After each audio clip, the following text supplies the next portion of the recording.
imong isikataw o niya dili tarong ang imong serbisyo sa Ginoo.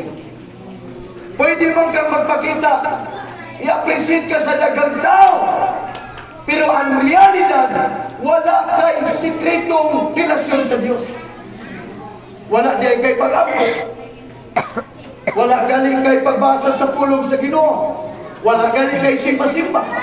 Makadumdum lang kag simbahan kung makalapay simbahan, makapanguros kag dali. Are you with me? Mga kaigsunan, karong panahon na, gikinahanglan nimo ni nga tima. Kay nangita ang Dios ani nga mga tao nga mo testify. Ang tima na ito, mga kaigsunan, unlimited ni, kay wala ni nagmatter sa adlaw bulan. Meaning sa tanang panahon, willing kang mo testify. Amen. Amen? Hantod sa pagbalik sa Ginoo. Ang imong commitment karon sa imong pagpangalagad, kung nagsugod na kagsimba diri, sigurado hantod sa pagbalik sa Ginoo. Amen? Karon ang panahon, nga kung nagsugod na ka sa pagtikang sa Ginoo, ipadayon na lang na igsoon. Ignay mong abay, padayon na lang igsoon.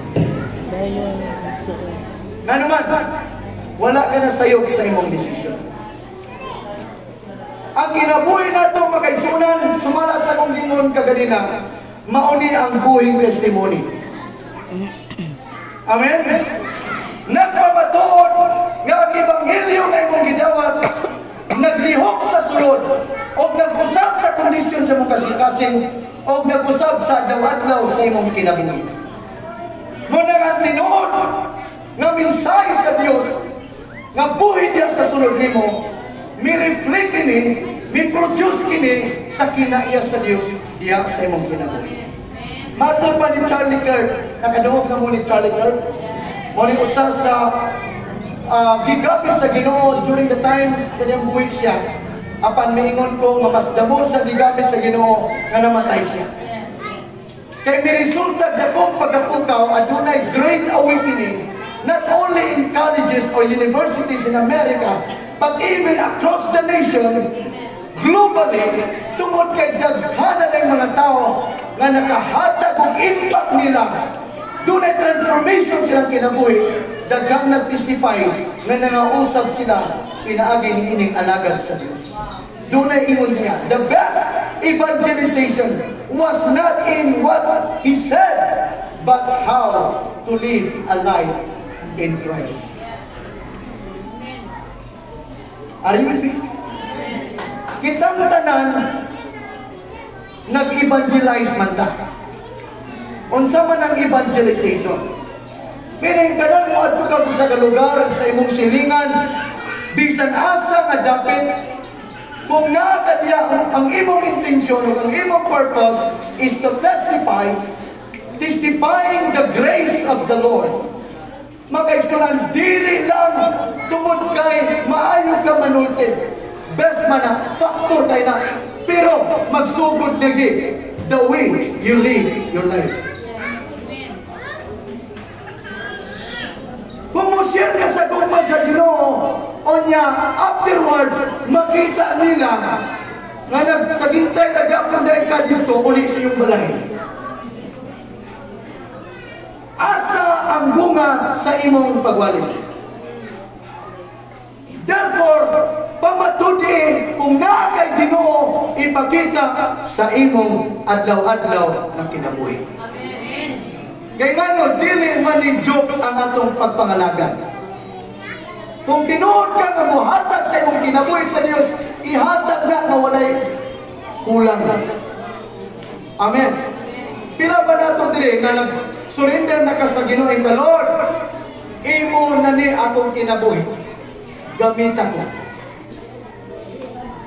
Or ka ikapila na pagkakahigayon nagsulti ni anak. Kay para ni mo diskontento pagyapon ka. Kay naguna-una ka murag wa pa man to na usap. Ngano di ay pugso nimo ang Ginoo nga mousab nimo nga ikaw mismo di man ka willing mo cooperate. Are you with me?